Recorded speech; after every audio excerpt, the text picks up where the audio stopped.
بسم الله الرحمن الرحيم ولما توجه تلقاء مدين قال عسى ربي أن يهديني سواء السبيل ولما ورد ماء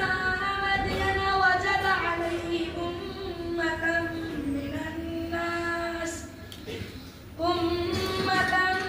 من الناس يسقون ووجد من دونهم امرأتين تذودان قال ما خطبكما قالتا لا نسقي حتى يصدر الرعاء وأبونا شيخ كبير فسقى لهما ثم تولى إلى الظل فقال رب إني لما أنزلت إلي من خير فقير